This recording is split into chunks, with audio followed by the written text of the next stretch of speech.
ኢየሱስ ምን አለ? እዚህ ድረስ ፍቀዱ አለ። ሰላም እንዴት ናችሁ? እግዚአብሔርን እጅግ አድርገን እናመሰግናለን። እግዚአብሔር ደግሞ ዛሬ በሌላ ሐሳብ በቃሉ እንደ ፍቃዱ ያስተምረናል። ከእግዚአብሔር ቃል የተወሰኑ ክፍሎችን አነብና ከዛም በኋላ ዛሬ ደግሞ ያለውን የእግዚአብሔርን ሐሳብ አብረን ለመመልከት እንሞክራለን።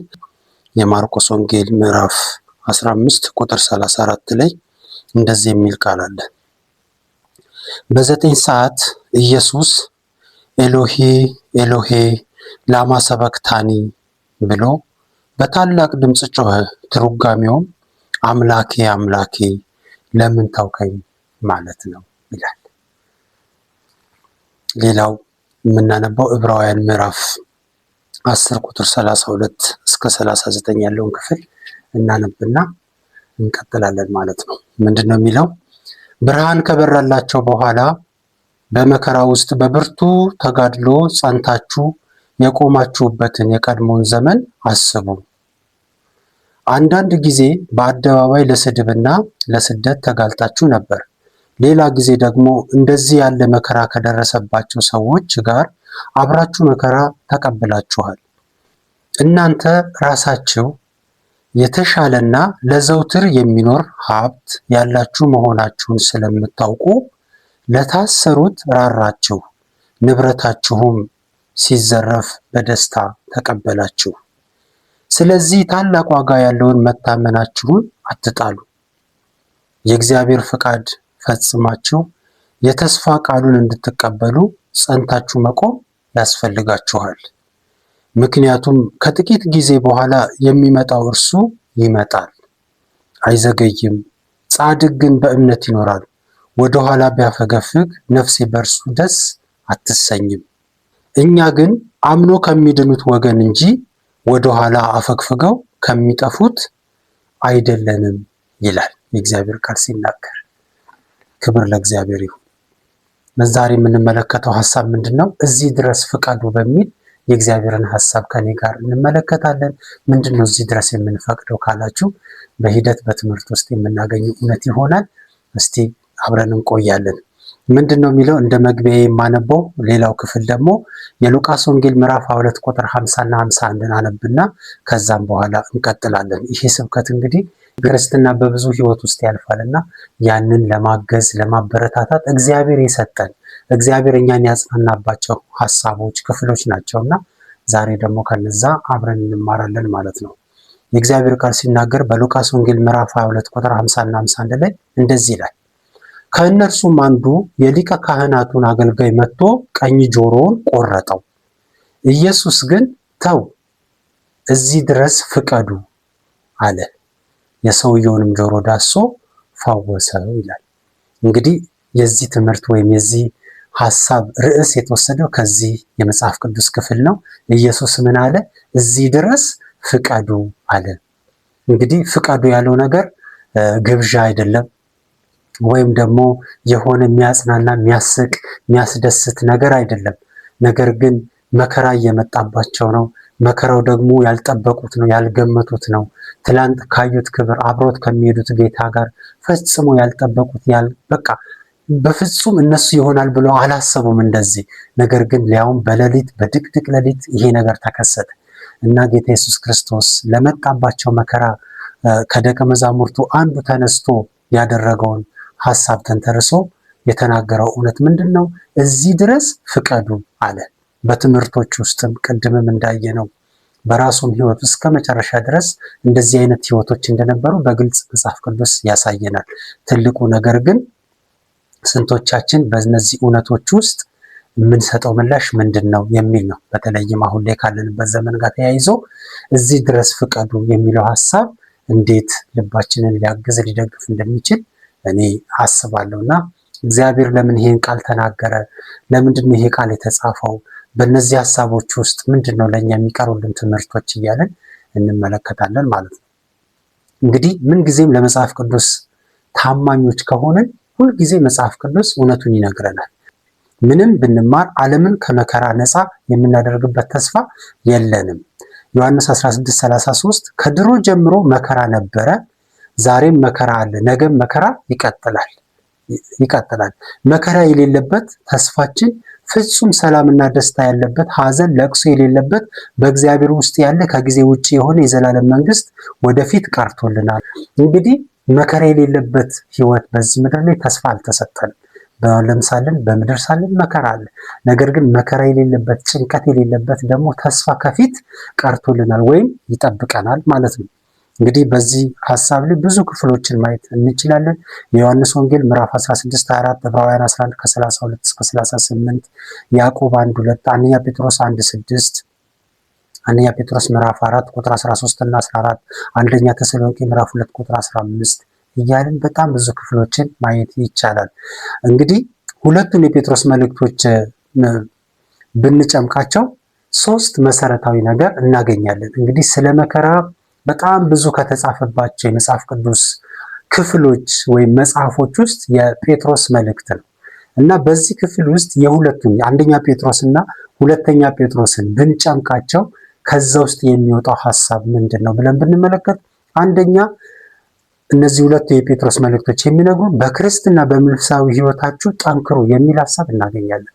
በክርስትና ሕይወታችሁ እግዚአብሔር በሰጣችሁ በዚህ ሕይወት ጠንክሩ የሚል መልእክት እናገኛለን። ሌላው ከስህተት ትምህርት ራሳችሁን ጠብቁ የሚል ትልቅ ትምህርት ከነዚህ ክፍሎች እናገኛለን። ሌላው በጣም ደስ የሚለው ሶስተኛው ሐሳብ ምንድነው? የጌታን ምጽአት በሙሉ ተስፋ ጠብቁ የሚል ትምህርት ወይም መልእክት እናገኛለን ማለት ነው። እነዚህ ሶስቱ የሁለቱ ጴጥሮስ መልእክቶች አንድ ላይ ጨምቀን ብናወጣ የምናገኛቸው መሰረታዊ ትምህርቶች ናቸው ማለት ነው። ስለዚህ በክርስትና በመንፈሳዊ ሕይወታችን እንድንጠነክር ከስህተት ትምህርቶች ራሳችን እንድንጠብቅና የጌታን ምጽአት በናፍቆት እንድንጠብቅ ይሄ ክፍል ይነግረናል።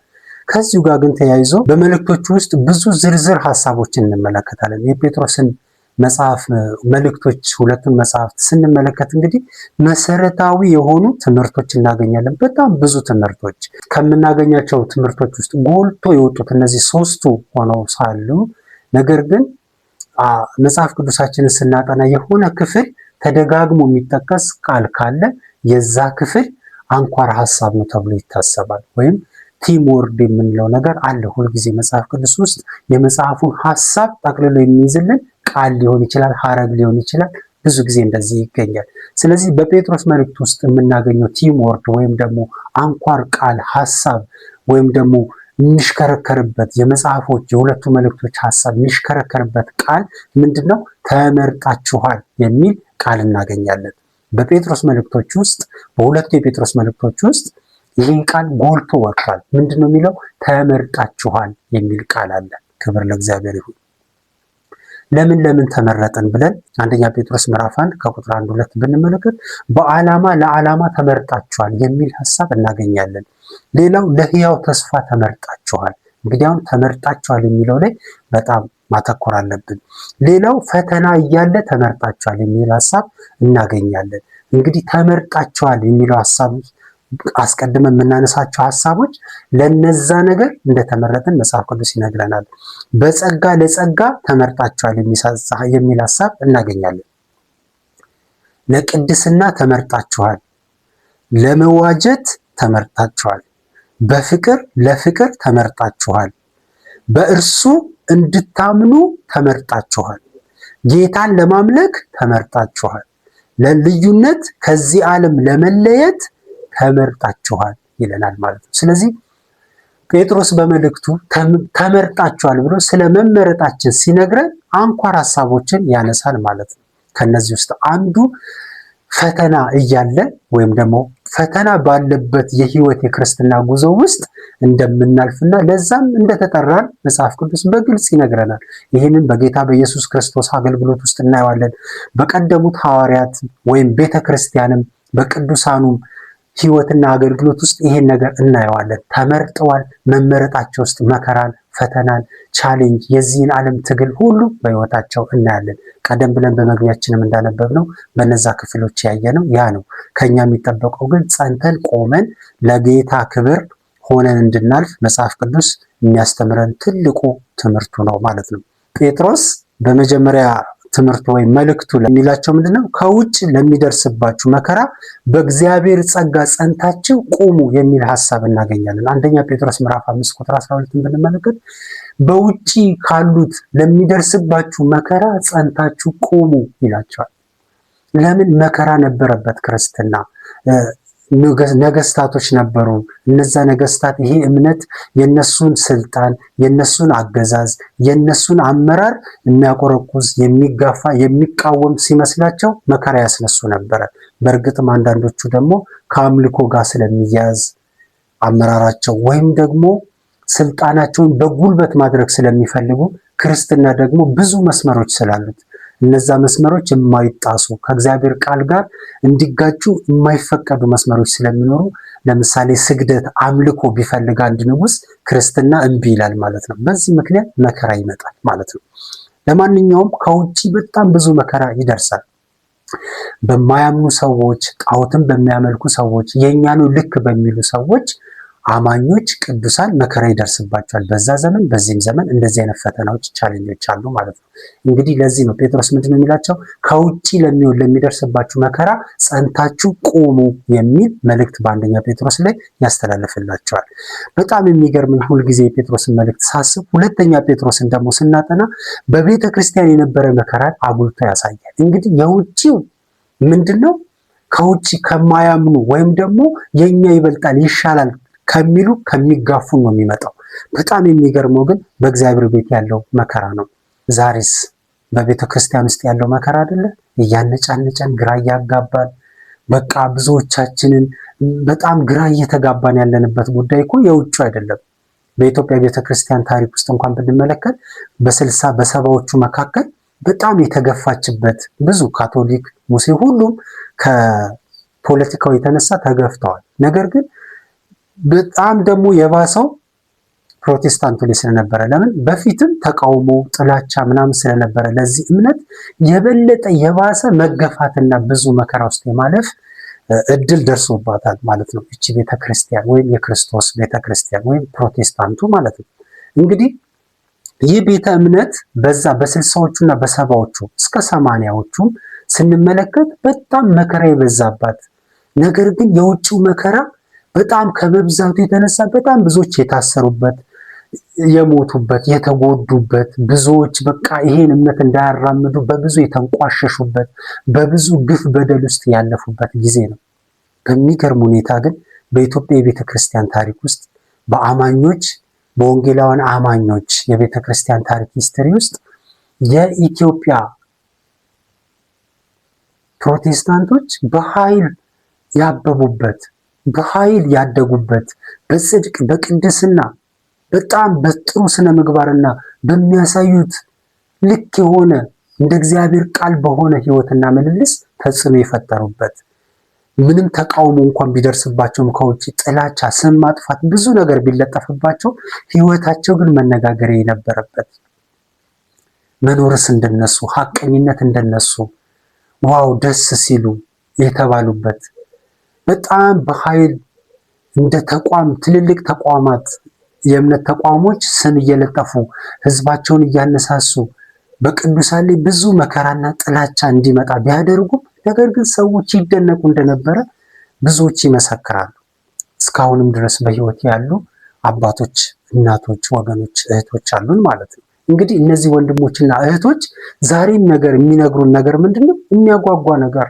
ዝማሬዎቻቸውን እንኳን ብንመለከት ያንን ያሳየናል። ዘመኑን በደንብ ይገልጻል። ዛሬ የምንሰማቸው ቀደም ያሉ መዝሙሮች ዛሬም ድረስ ተጽዕኖ ፈጥረው በመድረኮቻችን ላይ ተወደው የሚዘመሩ መልእክቶችን ስንመለከት ያንን ነው የሚያሳዩን። ተጽዕኗቸው ቀላል አልነበረም። ከውጭ ኃይለኛ መከራ፣ መገፋት፣ መታሰር እስከ መገደል ድረስ በጣም ብዙ አዋጆች በህይወታቸው ላይ ይታወጅ ያልፉ እንደነበረ በምስክርነቶቻቸው እንረዳለን። በዛው ልክ ደግሞ አንዳንድ የቆዩ መልእክቶቻቸውን የጻፉትን መጽሐፎች፣ ዝማሬዎቻቸውን ስንመለከት በእውነት በጣም ልብ ይነካል። ያ ሁሉ መከራ እየደረሰባቸው፣ ያ ሁሉ ስቃይ እየደረሰባቸው እንዴት ይህን ነው እንግዲህ ጴጥሮስ በአንደኛ ጴጥሮስ ላይ የሚላቸው ምንድነው? ከውጭ ለሚደርስባችሁ መከራ በእግዚአብሔር ጸጋ ጸንታችሁ ቁሙ ይላቸዋል። ከውጭ ለሚደርስባችሁ መከራ ይላቸዋል እና ለይቶ ነው ጴጥሮስ ይሄን ሐሳብ የሚናገረው። ሁለተኛ ጴጥሮስ ላይ ስንመጣ ምን አለን? የውስጥ የነበረ ከውስጥ የሚነሳ መከራ እንደነበረ በጣም በሚያሳዝን ሁኔታ ክፍሉ ይናገራል። ይህንን ሐሳብ ይዛችሁ በጳውሎስ መልእክቶች ውስጥ ሄደን ብንመለከት ሁልጊዜ ቤተክርስቲያን ብዙ ግፍ የቀመሰችው ከውጭ ቢሆንም በጣም ግን የሚያሳዝናትና ልቧን የሚሰብረው የውስጥ መከራዎቿ እንደሆኑ በብዙ ክፍሎች መመልከት ይቻላል። ምንድነው? ቤተክርስቲያን ከውጭ ለሚመጡባት ማንኛውም አይነት ደረጃው ምንም ይሁን የሚመጣባት መከራ አጥርቷት ሰርቷት ቅዱሳንን የበለጠ አያይዞ የበለጠ አቀራርቦ የበለጠ ወንጌልን እንዲናገሩ አድርጎ ነው የሚያልፈው። ያንን ያየ ነው በሐዋርያት ሥራ ላይ ብንመለከት እግዚአብሔር መንፈስ ቅዱስ በኃይል በእነሱ ላይ ከወረደ በኋላ በዛ ምክንያት ደግሞ ጥላቸው ግፉና በጣም ስደቱ በበዛባቸው ጊዜ ምንድነው የሚለው? ወንጌልን እየተናገሩ ዞሩ ነው የሚለው። በሄዱበት ቦታ ሁሉ በገቡበት ከተማ ሁሉ ቅዱሳን መከራው አልነበረም ትኩረታቸው። በዛ መከራ ምክንያት በሄዱበት እግር ቦታ ሁሉ ወንጌልን ነበር ይዘው የሚገቡት። በጣም የሚገርም ነው። ይሄንኑ ልምምድ በኢትዮጵያ ውስጥ ታይቶ ታልፏል። ምንም ይሄ ወደኋላ ሩቅ አይደለም። የ30 የ40 ዓመት ታሪካችን በጣም ሩቅ የ1000 ዓመት የ100 ዓመት ታሪክ አይደለም። ዛሬም እነዚሁ ሕያው ምስክሮች በህይወት ከጎናችን አሉ። ጆሮ ሰጥተን ከሰማናቸው ብዙ መማር እንችላለን። ነገር ግን ቤተክርስቲያን ከውስጥ የሆነባት መከራ ሁልጊዜም ዋጋ ያስከፍላታል።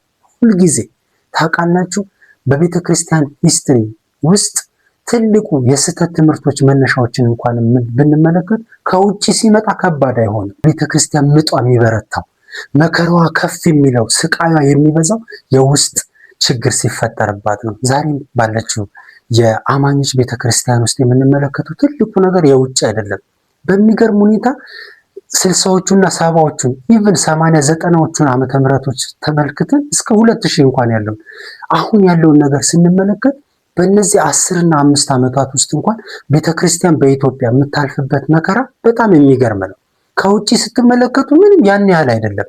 አዎ ሞት አለ፣ ቤተክርስቲያኖች መቃጠል አለ፣ ቅዱሳን በተለያየ መንገድ ወንጌል እንዳይሰሩ እንቅፋቶች ይደረገባቸዋል። አይገርማችሁ? ይሄ ሁሉ ተጽዕኖ ግን ደምራችሁ ከውስጡ ጋር ስትመለከቱት በጣም ያሳዝናል። ዛሬ መከራ እያየን ያለነው እርስ በርስ ባለን ግንኙነት ነው። ዛሬ መከራ እያየን ያለነው በአገልጋዮች በመሪዎች አደራ በተሰጣቸው ግራ ገብቷቸው ግራ በሚያጋቡ ሳይገባቸው ቦታውን በያዙ ዝም ብለው በሚመላለሱ መሪዎችና አገልጋዮች እንደሆነ በግልጽ ማየት ይቻላል። ሁሉም የሚነሳ ሁሉም እንደፈለገ የሚሆንበት ማንም ሃይባ የሌለበት እንደሆነ እኔም ይሄው እናገራለሁ። ብዙዎች በዚህ ሐሳብ ይስማማሉ። ማን ምን እያደረገ እንኳን አያውቅም። ዛሬ ቤተክርስቲያን በብዙ መከራ ውስጥ እያለፈች ነው፣ በጣም በብዙ። ነገር ግን አይገርማችሁም? የውጭው መከራ እንኳን ይሄን ያህል አልፈተናትም በፍጹም። ዛሬ ሐሰተኛ ሆኗል ነቢያቶቻችን። እውነተኛና ውሸተኛውን፣ ትክክለኛውንና የተዋረደውን በፍጹም መለየት አልቻለም። ሁሉም ልክ ነኝ ይላል፣ ሁሉም አዋቂ ነኝ ይላል፣ ሁሉም ተቆርቋሪ ነኝ ይላል፣ ሁሉም እኔ አስባለሁ ይላል፣ ሁሉም እኔ አለው ይላል። ነገር ግን ውስጣችን ሰላም ሲያጣ ስንቅበዘበዝ በግልጽ ይታያል።